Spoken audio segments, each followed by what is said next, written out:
Welcome to another episode of Entrepreneurial Athlete Podcast, the show where former and current athletes learn how to dominate the game of business just like they did in sports.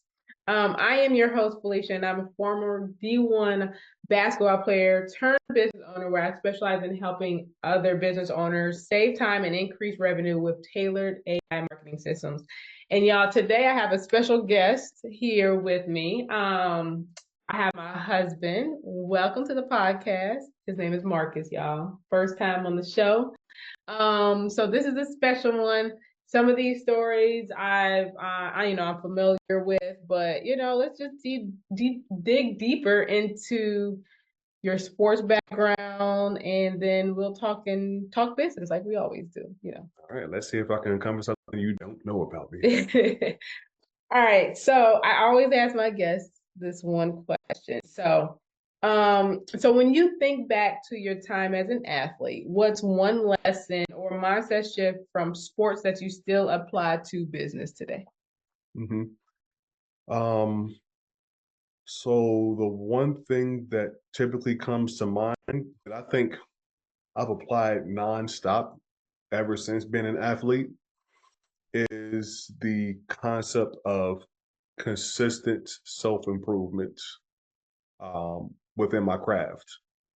So, for example, back when I was playing sports, just focusing on getting better, getting faster. If I'm playing football, when I get faster, because everybody around me was freakishly fast for some reason, and I'm this tall, heavy dude who moves slow, but playing as a wide receiver. So I wanted to get faster, wanted to get stronger, wanted to make sure I can, have better hands, be able to catch a football without having to wear gloves. It was that constant seeking of improvements, which occurs through practice sessions, and I think that really stuck with me. For example, even when it came to lifting weights in college, with having a strong desire to make those small improvements bit by bit every single time I hit the weights.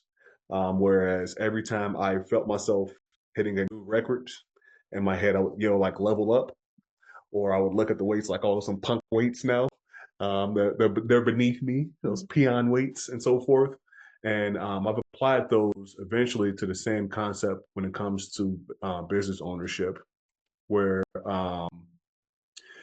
initially it would seem um, intimidating to be jumping into something new and recognizing all of these people who have all of these different skills, all this money, all of this blah, right? They have all of this Right. into the blank, right? Yeah. Fill in the blank. And with me realizing, okay, I can get there too, or I can create my own way to get whatever type of result they have, as long as I put it into practice. And and I made my own way to find enjoyment in business ownership, even before having the money, even before having the major results, by just focusing on improvements. I just focusing on, okay, I'm doing this thing that I've never done before. Wow, this is hard. Well, holy crap, I just learned something new. Jumping into it the next day. All right, I'm jumping into this again. Wow, this is still hard, but I just learned something else that's new, and feeling myself just adding on little pieces bit by bit to make myself better and better at whatever that craft is, and then me being able to easily see myself becoming more and more valuable to my target audience, to the client that I want to work with. So I would say it's the drive to continue to improve, even when I know it's hard, even when I know it's painful. It's just to focus on, okay, I'm getting better. That's what matters. It's all painful, but let's just focus on getting better. You know, as you were talking, I'm curious on, like, have you always had that mindset? Like, let's think back to young Marcus, right? To Depends on how young. um, but like, was that a natural mindset shift for you? As you were playing, sports and all the things there, like, did that come easy to you? I mean, I wouldn't say it was natural. Heck Mhm. no. This mindset probably didn't come until I was playing high school football. No, actually, I would say it wasn't until high school football because this mindset shift actually started to happen when it was between well, it was actually after I got into my sophomore year. Um, was it my sophomore year? Yeah, I think it was after I got into my sophomore year of high school. Yep, because basically I started wrestling in seventh grade. Tried it out, wasn't a fan of it, right? So when I got in eighth grade, I did it for a little bit, and then I ended up quitting on it and doing other stuff, during the wrestling season. And then became a freshman, was playing football, obviously, and wrestling season came up. And my only desire was to just get big and strong. So I would just while the wrestling season was going on, I would, do a bit of running with the guys while they're doing their getting ready for their wrestling practice, which our warm up was 50, 50 laps all the way down the hall and up and down the stairs, and that's one lap. So wrestling was quite the intense thing. Mhm. But I would do the running with them, and then as soon as that was over, I would go straight into the weight room. It would just be me by myself lifting weights. Everybody else would just be, in the wrestling room, developing their skills. And I noticed in that following year, it seemed like everybody who wrestled had some type of crazy improvements on the football field. I was like, what the heck is this? No, heck no, I can't get left behind. No, no. So after that, I was like, all right, I'm back into wrestling. I'm committed to it because I have to get the improvement that these people are going through. I didn't want this result that they had because it's not like they were super monsters or whatever, but it was the improvement that I saw, and that made me hungry for improvement. I was like, if they're improving from doing this thing, I want to find all the little hacks that I can to improve within my craft as well. And that's what I believe started to switch my mindset to looking for improvement overall. So your environment played a big factor. Like what I mean is like being surrounded by people that were better than you inspired you to get better. Like, some people kind of get intimidated a little bit where it's like they're surrounded by all these, like they're getting better and all the things, and they kind of shy away from it. But it sounds like you let it drive you and to get better. That's one of the reasons why I have such a huge fascination with lifting weights, for example, because I grew up, as you know, youngest of four inside the household, getting punked by everybody, going to school, getting punked by everybody, and so forth. And I felt very weak. I felt very insignificant. I felt pathetic, especially when being called the baby and people telling me stop whining, in which in my head, I thought that meant crying. Which in a sense meant that they were still calling me a crybaby, or in other words, calling me a baby. I felt like everybody was always looking at me as this weak baby. Okay. And I felt the need to become as big and as strong as possible in order to make sure that nobody could ever make me feel weak again. And I guess in one sense that comes from me being in an environment where everybody is better than me. And when I say better, it's because they're just simply bigger and stronger. But me constantly being in an environment where I could always compare myself to the person who's very close to me, and I can literally see who's stronger than me and making me feel weak. That created that drive for me to say, I'm going to do some form of self-improvement as much as I can. I could have wallowed and just said, bump it, I'm just going to. Hey, just real quick, I know you're watching the episode, but I wanted to talk to you a little bit. I got to put you on game to something that is going to be huge for former athletes stepping into entrepreneurship. If you're a former athlete, you're looking to build or scale your business, you need to be in my school community. And I promise you, it's not going to be just some regular online group, but it's literally a network of all of us, former athletes who get what it's like transitioning from sports into business. And what that group is going to be called, Entrepreneurial Athlete. And I promise we know, right? We know what it's like in sports, right? You have teammates and you can level up together. And that's exactly what this community is going to be about. And so inside, you'll find some great stuff, networking opportunities, with other athletes. You get expert insights, not only from myself, but from the great podcast guests that you are watching. You also get collaboration opportunities. It could be for building your brand or even getting some type of referrals or anything like that to grow your business. And then also exclusive events and trainings, not just virtual, but also in person as well. So check me out, check out the link of the community. You do not want to miss it. It's going to be down in the description below. Play video games all the time, but I was like, no, I hate the way this feels. I'm going to get myself out of this. Yeah, that says a lot. Especially, I mean, when we're young, we have a lot of things that we go through, just as young kids. And so, for you to use it in a positive way, it says a lot about you. I mean, did you have, I guess, did you have like a specific like coach or somebody really to um kind of support you along the way, or not even, it doesn't have to necessarily be a coach, right? Just somebody really in your corner to um to essentially like support you in that area, like it sounds like, I don't know if it was just only you, right? It's just coming from your inner, your innerness, where it's like, I'm just going to get better. But did you have somebody outside of that? Somebody that coached me Yeah, in a it could be a sense. coach. I mean, it could be like a family member somewhere, somebody that like, because I like, for example, for me, right, like I've always had coaches that always instilled that I can be better, right? Like your potential, like you're acting one way, but I see the potential in you. Like we need to get better. We need to do these things. And so I didn't know if it was somebody that literally like stood out to you that was like kind of in your corner that way. Um, Believe it or not, I think a lot of mine came from a source of a negative environment. Okay.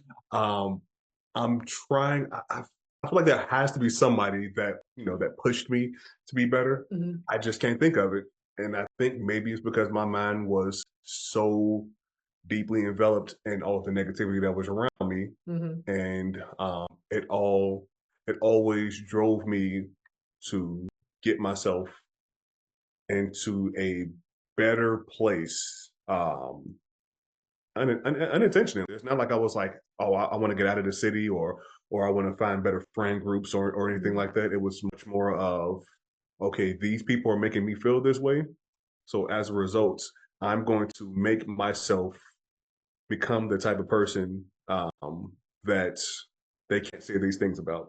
Right. Okay. So, so in essence, yes, there were certain things that people eventually, if they can't pick on you about one thing, they're just going to find something else to pick on you about, right? Mhm. So it was originally, oh, you're long and lanky, or you're weak, or you're all of this and that. Okay, this guy just got big. We got to find something else to pick on him. Oh, he got a big nose. Let's call him Squidward, right? Yeah. So things like that. So and obviously you can't really change things about your natural looks and so forth. But I would say a lot of the environment around me of paying attention to the folks around me, including family, inside and outside the household, friends, and just everybody around me, seeing people do things that created negative results for them, and me saying, I don't want that result, so I'm going to do something else. Yeah, right. And then there was also just on the mental side of things, because I already told you that I wanted to be as strong as possible so I can stop getting punked and everything. There was also the mental aspects, or should I say the smarts. Yeah. And this came from me. That was some lesson. I don't remember what year. I would say probably third or fourth grade, where we were reading about, I think it was like the ancient Romans. There were countries all the time going to war with each other. And then there were two tribes of countries, one or the other, where one country was known for their brains, one country was known for their bronze, and they would always clash with each other. Yeah. It would basically be like the brains versus the bronze. And I told myself, after learning about that, why why not have both? Okay. So I told myself from that point forward, I'm going to have the brains and the bronze. Okay. Okay. And that's when I started to apply myself within the school aspect of School. things, Okay. at least as much as I could.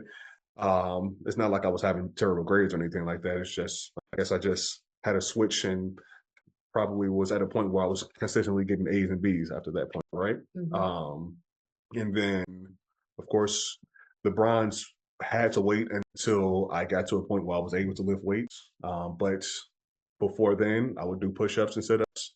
That was my bread and butter: push-ups and sit-ups, and probably some dips on a chair. Okay, all right. So you played so growing up, especially like in high school, you played wrestling, you played football, Mhm. and then of course your main objective though was to get as big as you can in the weight room, right? And so, I know this, but the audience, pretty much schooling came easy. Well, I like to say schooling came easy to you. And so you were talented, right? You were talented in both ways. And so kind of going like you did, well, actually, you know what? I actually want to have a question. I have a question. What is, because I don't think I know this. What is like thinking back when you played football? Let's go there. Football. What's like, because you play multiple positions. Let me just stop there. You play wide receiver.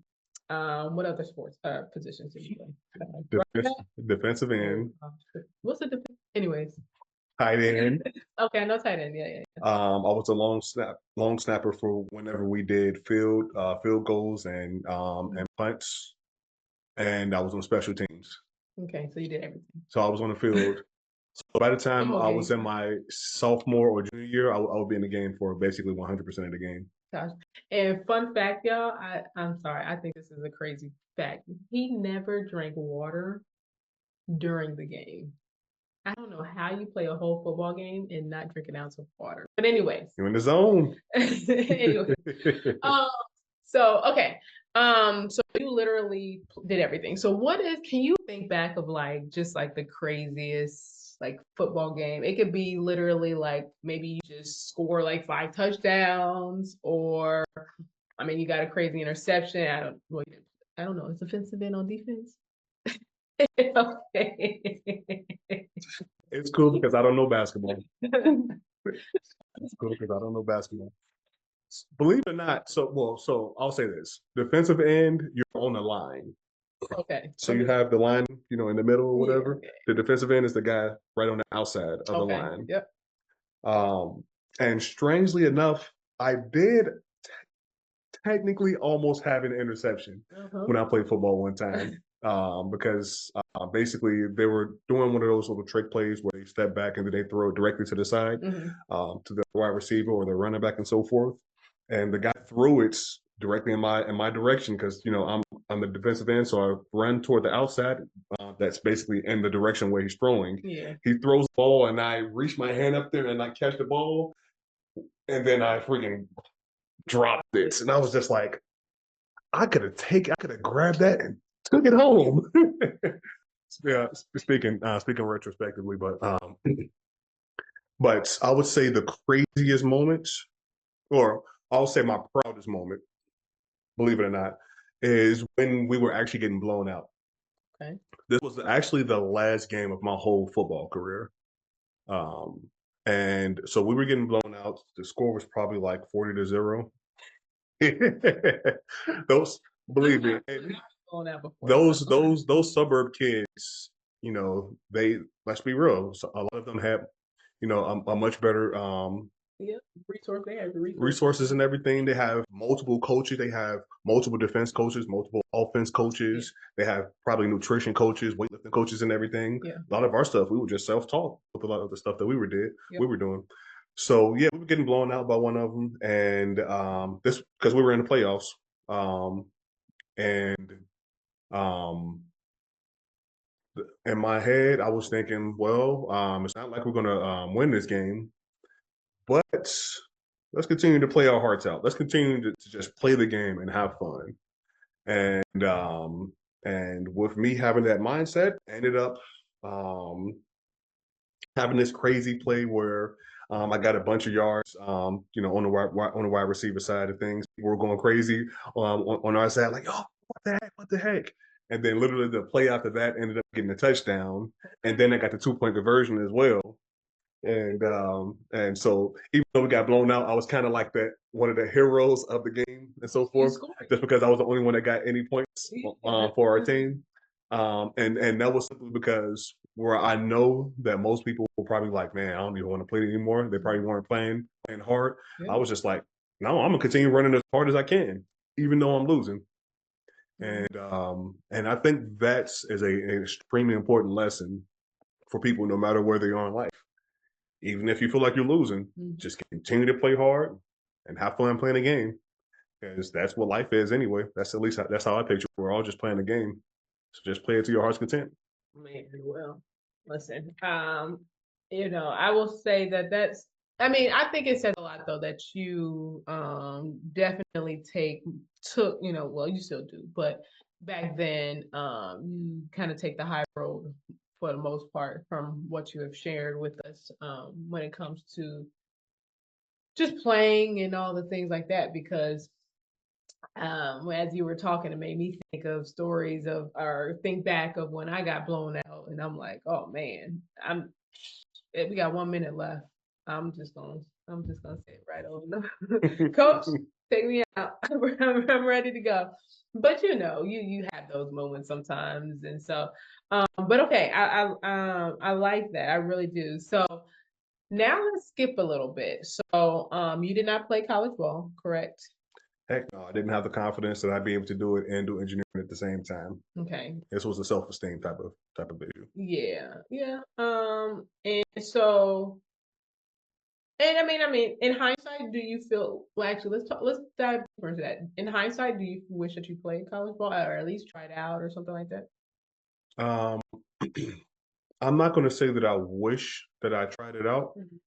but knowing what I know right now, I do believe that I could have done it. Mhm. Especially after meeting a number of my fellow civil engineering classmates who were also playing sports for the University of Illinois, and those were some of the top performing classmates that I had. Yeah. And I was wondering, how the heck are you doing this? And I eventually learned that their lifestyle is so structured that they have no choice but to crush. 100%. Yeah. And then it had me think back to when I was in high school, and I'm just like, that's why I killed it in high school, because my lifestyle was just that structured. I was doing an hour ride to and from school every single day, and I used that extra time to, in a lot of cases, study or do homework. Yep. Yep. Whereas a lot of people would have all this extra time and they're just lollygagging, doing whatever, right? So with me having to play sports and having to try to figure out how to squeeze so much stuff into my day, I would basically optimize my day where I can, in a lot of cases, get homework or studying done during the day, during my classes, Mhm. or use that hour to and from school in order to get stuff done. And I'm just like, wow. So the more structure or the less freedom that a person might feel like they have within their day is actually the time where they can actually create the most result, create the most progress, essentially. Yeah, I totally agree with that. I mean, thinking back on my own life and how I actually thrived in structured environments, and I actually modeled that in my adult years, knowing that how and successful in a way of like I was more productive and like in college and things like that. Um, and I thought, as I got older and all the things I had to make sure that that's how I set my work environment and all the things, and say, and really, and this is a whole nother tangent, but and making sure that the things that I'm doing in my day to day is just as structured versus, whether that's putting things in a calendar. That's another, we can talk about that that's another podcast. But anyways, okay, so now we're in college, and you are a civil engineer. Now, when did business come into play for you? this was either my, I want to say it had to be probably my 4th year of college. So one of my fraternity brothers, Shaq, I'm gonna have to send him the video, send him this video. I'm referencing him, but he introduced me to the 67 Steps by Ty Lopez. So this was the period of time where um, you couldn't get into YouTube without his ad popping up, Ty Lopez's ad popping up with his Lamborghini in the background, and then he turns his camera and you see a big library in the back, and he's talking about knowledge, and that's the mean knowledge, right? And everybody, well, I always ignored it or whatever, um but I did have this feeling that I was turned off by what I knew that I was getting myself into based on my internships that I had. And it wasn't until Shaq actually said, "Yo, I got these audios that I've been listening to from that guy Ty Lopez. Yeah, I got his program called 67 Steps. You want to check it out?" I was like, "Yeah, I'll check it out." So the way that he started to send them over to me is we would take this little flash drive. We're dating ourselves here. Right? And of course, it has a very limited amount of memory on it. So these 67 steps, these videos are probably at least 40 minutes to maybe an hour and a half, anywhere between that long. So every single time I have to get this flash drive and fill it up, I'm only able to get like maybe 5 to 7 audios at most. So I would go to his house, which was on all the way on the complete opposite side of where I lived on the campus, to get the download, to get it downloaded into my hard drive, then go back to my place and listen to it throughout the week. And then when the week would end, uh, I would, I was so, my mind was so blown by the stuff I was listening to. I would be like, all right, I've finished all the ones I'm listening to. Let me take this back to him, get my next batch, and we would do that over and over until I eventually finished through all 67 steps. Yeah, we're committed. And it was dedication because that stuff was literally blowing my mind with what was really possible and helping me shift the way that I thought about the world around me and entrepreneurship and self-development, or should I say personal development and so forth. So you never thought about entrepreneurship even before that time? Like that was your main introduction to it? I would say so. I would say that was my main introduction to it. I mean, I'm not going to say like the idea of like selling something was something that I wasn't aware of, but the idea of actually being able to be a business owner and basically knowing that there was a way out of the rat race, that I didn't have to live the rest of my life being a robot, because that's the way that I felt. I was like, crap, I'm stuck in this place where I'm essentially going to be a robot after I graduate. So at that point, I was kind of dreading the idea of graduating from college. And it wasn't until he started to send those over to me, and it helped me see a new way. No, I don't have to be a robot for the rest of my life. I can actually change this. Right. And that just sent me on my way to starting to read different books and so forth, like Rich Dad, Poor Dad. That's basically the beginner's guide to everybody starting entrepreneurship, right? And started reading different books like that, and just let my brain start expanding more and more. And then, yeah, it was after I graduated that another good friend of mine that I've known since high school, his name is Jeff. I knew that he was doing some big things, and I lived all the way on the south side of Chicago. He lived all the way on the north side of Chicago. And if you're familiar with Chicago, that's a long way. That's a long way.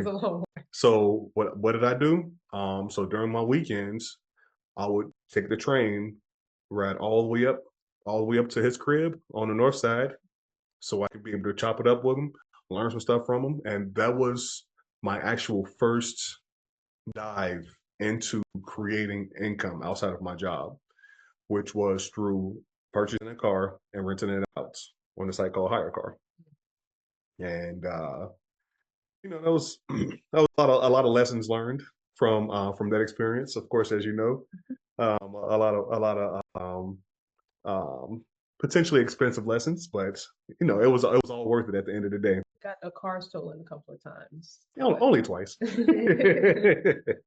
Yeah. Only twice. But But yeah, that was what literally started. So even though I know a lot of people talk crap about Ty Lopez, if it wasn't for him doing his Lamborghini video, which got my fraternity brother to get those 67 steps in order to also share it with me, I don't know when I would have dived into the world of entrepreneurship and realized that that was another way. Right. Yeah. You know, it's really, and that's why I think it's so important that I always go back to this community. I'm sorry. Like I think that's just I always go back to that where it's like um people either like introducing you to new things, new ways of thinking, where it's like you're just putting yourself not in a box essentially. Like you had a fraternity brother that thought outside the box and was like, hey, you might be interested in something like that. And that just opened up a whole new world for you. And so now, because of that moment, that has started a whole new journey for you. So you did hire car, and so that was like your first business, right? And so I know the story, but like, was your business journey linear? Was it like, can you sum up like essentially like what your journey have been as being a business owner? It has been a lot of. So the first thing that came to mind was a lot of chasing shiny objects, Mhm. or what people call shiny object syndrome. But I think I would more accurately say it was a lot of strengthening my will over the course of multiple failed attempts at entrepreneurship. Um, and what do I mean by that? Essentially, I think I wasn't uncomfortable enough, or maybe the things that I had within my environment made it a bit too difficult for me to force myself to stick with anything long enough to make something great of it. So you know just about all of my entrepreneurial journeys outside of um, outside of when I started with Hire Car, but um, the first program that I ever bought was actually from Ty Lopez, which was on real estate wholesaling real estate, and this was back in like 2016, I think. And that led me to joining an ARIA Real Estate Investment Association, in which from there ended up purchasing a $10,000 course with a good friend of mine from college. And you know, we tried the game at real estate, talking to different realtors and so forth, and we felt that we weren't being taken seriously enough for it, and you know, we ended up saying, okay, we're gonna try to build up a portfolio so that people can realize that we know what we're doing, Mhm. so that they can actually take us serious. That was what we thought was blocking us. So that's what led me to purchasing my first property in the south side of Chicago, triplex, and using the method called house hacking, where you live in one unit and you rent the rest of the units so that you can live inside of it for free. Yep. And it was just basic math. I would just look at all these different properties, do the math on them to see, okay, would this allow me to live in there for free? And eventually found one in South Side Chicago and made it work, right? But um, that was the only real estate property that I actually bought, though, investment wise. Just like the one car that I bought, that my friend helped me get introduced to with Hire Car, that was the only car that I bought for renting out a vehicle. Even though, you know, you'll probably see people that had fleets of like 10, 20, 100 vehicles on like Hire Car and Turo, right? Um, but you and I dived into Amazon FBA, and we, you know, invested a good amount of money diving into that, and I would find myself starting at it, and then I eventually quit on it. Not because it doesn't work, because we had a few products that we were selling, right? But I think it was because I was able to see like the ugly side of it and realize, oh man, this sucks. I don't want to do this anymore, and then quit on it. My will wasn't strong enough. So this is what I mean by building a stronger will. Even when I was trying to take a course in order to switch myself into working into IT, I don't know if you remember this. Ended up quitting on that. Um, I we got into podcasting with back in my day podcasting. After we moved to Charleston, what happened? Got complete. Well, first time we stopped because I got into the fire academy. Yeah. Yeah. Became a firefighter. Didn't quit on that. But then we got back into it once we got into the groove of of the firefighting and so forth. Once everything was settled back down, it wasn't a probie anymore, and got completely overwhelmed with the editing. Got completely exhausted by it. That ended up eventually dying. So like you said, we quit on that one. Bought another real estate course. This one was much more expensive than the one with Tyler has. Yep. Eventually quit on that. Right. And all of these things helped me realize, after going through all of these things, it helped me realize that my will simply wasn't strong enough, that I wasn't applying the same will that allowed me to get through playing football or going through the roughest moments of wrestling. Even though I literally hated wrestling, I pushed through it. And I'm just like, why the heck couldn't I push through these different business ventures? And they don't even physically hurt. Yeah. They're just boring, or they're or some things that I didn't really place a lot of value in that I had to do in order to try to reach a certain result. So that made me realize, okay, so the issue is not the industry. The issue is the person. You're the common denominator. I am the only thing that made all of those businesses fail. Yeah.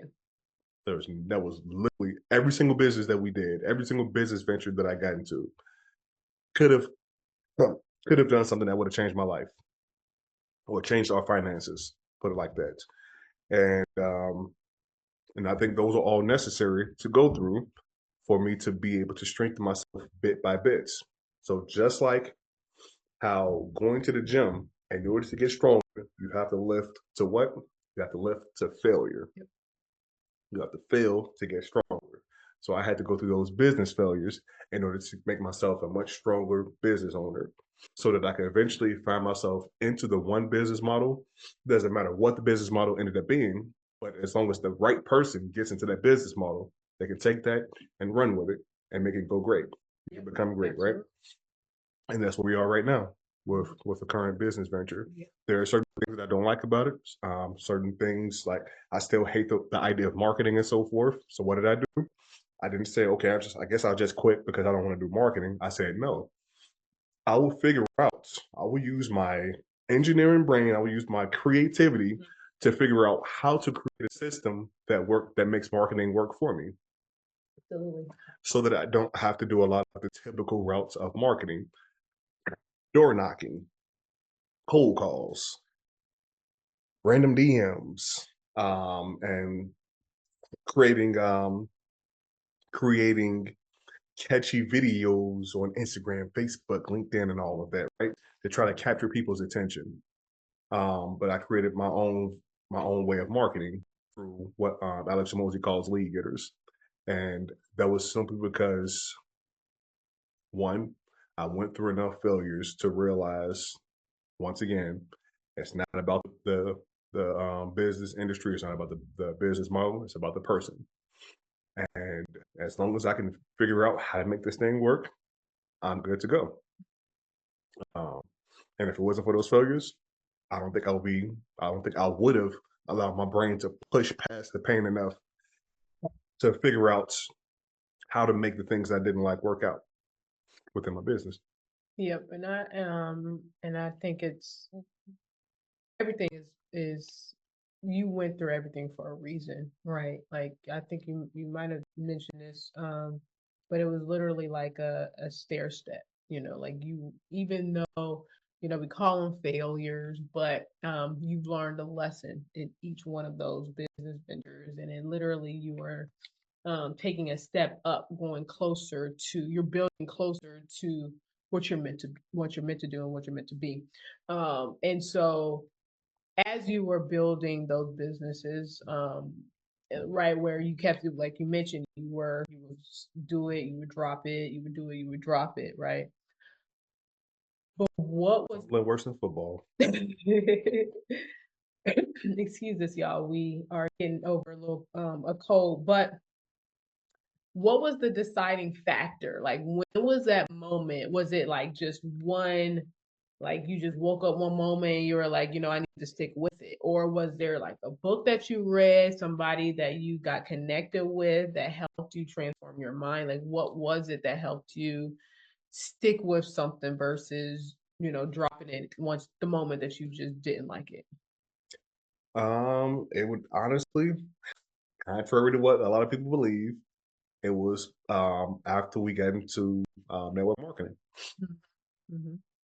It was while we were building up our business in the MLM space, that I basically came to realize, holy crap, it's all the same stuff.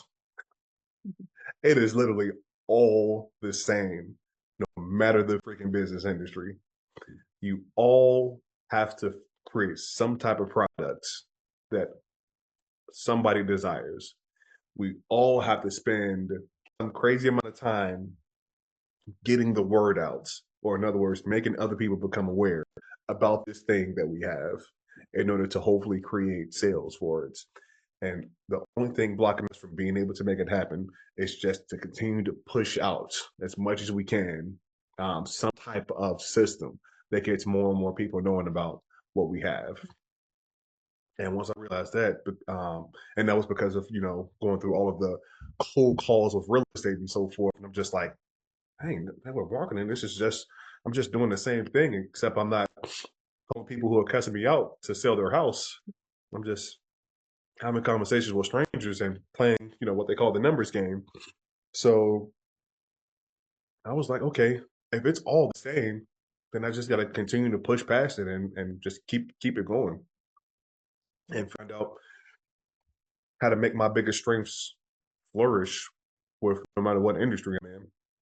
Absolutely. And yeah, once that really connected, I was off to the races. I said I'm never jumping out of well, not real estate. I'm never jumping out of the entrepreneurship game again, Yeah. because in those moments where I quit, I'll actually stop the game of entrepreneurship. I'm no longer playing the game.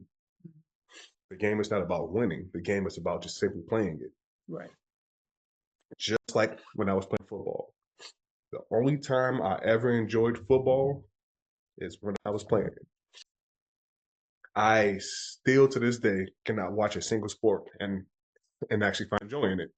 I only find joy in any sport if I'm playing it. Just like when I was playing sports, same thing applies to entrepreneurship. I realized as long as I can get myself to enjoy just playing the game, as long as I can just play the game, even if it takes me 5 years, 50 years, 100 years to reach whatever type of financial results that I want in my life, it's worth it because I'm just playing the game. Right. Yeah, and it reminds me of what Myron Golden says.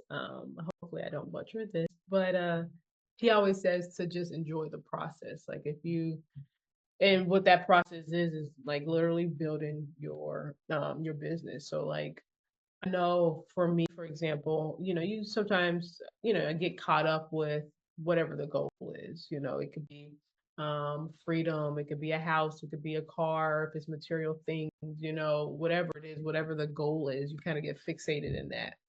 And the moment that it just doesn't look like it's happening, that's when you lose confidence, you lose momentum, you just lose steam in growing it, right?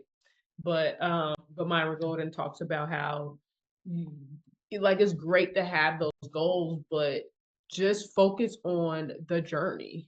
getting better, you're learning a new skill, right? Let's just focus on that versus oh no, I want this new house. Like when am I gonna be able to pay for a new house? So Yeah. that's what you remind me of. Yeah, and I realized this as a analogy to sports.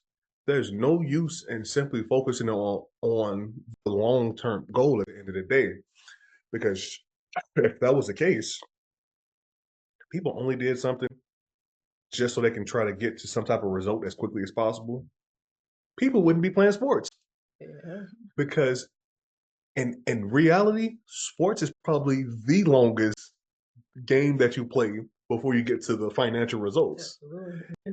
You will you will start at the age of 3 and probably not see your first dollar from playing whatever sport that you first started playing at the age of 3 until more than 15 years later. Mhm. That's to see your first dollar. And we're complaining about not receiving our first dollar for the first freaking 3 months of our business when we still suck at it. And I'm just like, oh man, we have the wrong expectations. We're applying some otherworldly expectations to business, when you just got to be able to think about it the same way as if you're playing sports. You got to get good at the sports. To get good enough where people now actually want to watch you play the sports, and then get good enough where you can actually compete with the elite people, so you can actually earn your way to being paid. Apply business the same way. Yeah, Play absolutely. the game and just focus on getting better at the game, and become a Kobe of your market, Mhm. become a LeBron of your market, become a Jordan of your market. Not through you simply copying the best people, but simply by you realizing what your superpowers are and saying, I'm going to make this flourish. Steph Curry didn't become a superstar by trying to do everything LeBron James does. He said, no, I'm going to hone in on my own special superpower. And now the guy can freaking shoot a 7 point shot from the other side of the world. 7 point. It's a, the points got to go up by some distance, right?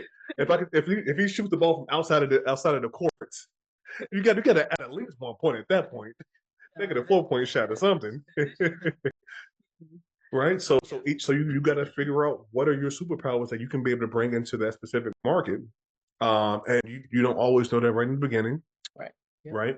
But as long as you stick with something long enough, you will then be able to have more exposure to the ins and outs of something, and you'll realize that there's a certain hole within that industry. And you're like, yo, why don't we just do this thing that I've learned about, or I have this special fascination for, and why can't I just apply it here? And now you're suddenly doing your own flavor of that specific industry that makes other people start to love you.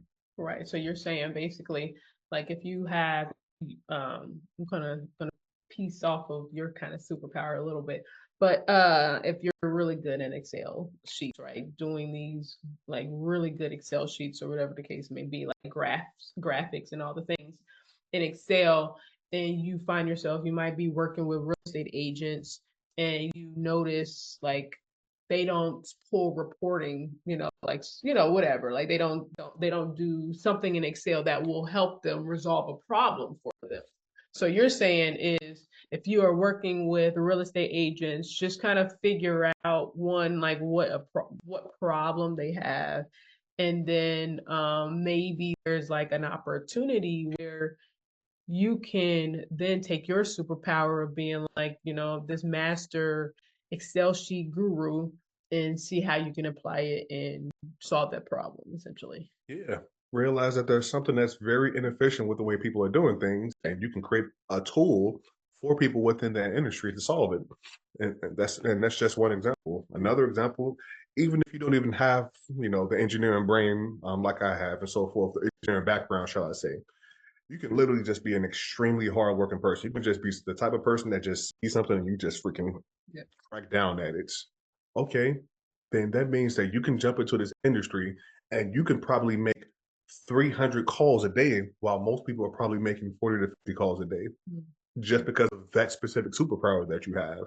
Like everybody has some type of superpower that they can everybody has something unique about them that they can turn into a superpower. So it's not going to always start off as a superpower, but apply it within your industry in some way that makes it seem like you have superpowers to everybody else. It can literally be the way that you talk. You probably you can probably be somebody who's from Chicago, like myself, from the hood in Chicago, and you talk ghetto as all other. And because you talk the way that you talk within your industry, that is full of, I'll just say, Caucasian people who grew up in the suburbs. The people that will connect with you best will be the type of people who grew up in the hood just like you, who will be willing to pay the type of money for your service. It's not because you're literally doing something that is extremely different from all of these other people. It's literally because they feel the most comfortable with you because you remind them of where they came from. Right. Yep. And now you've created your own superpower within this specific industry because the thing that makes you unique amongst everybody in there is going to draw you to this specific market within your industry. Yep. Absolutely. And it's become a superpower that you didn't even try to make happen. Yeah. So that's why I feel everybody has some type of superpower within their market if they just stick with it to allow it to flourish. Find so all in all, find your superpower. But at the same time though, but keep going. Like Of course. I think that's important to say too, because especially with your story, because you could have, well, I mean, you did give up, where it's like you actually did take a step back and was like, well, this the entrepreneurship thing is just not for me. We gave up at one point. We were Yes, just going to we did. ride the corporate Yes, train, right? we did. Yes, we did. We did. And so until we got, another opportunity of doing that, that's when network marketing came into picture and ignited our fire back into us and said, let's do this entrepreneurship thing again. But And never quit. and never quit. Right. We never quit since then. And so I think that says a lot because social media nowadays, it gives us a false sense of reality. Is that the right false sense of hope? No, false sense of like a false sense of like people get these lavish, live these lavish lifestyles, and it happens within, very quick timing, right?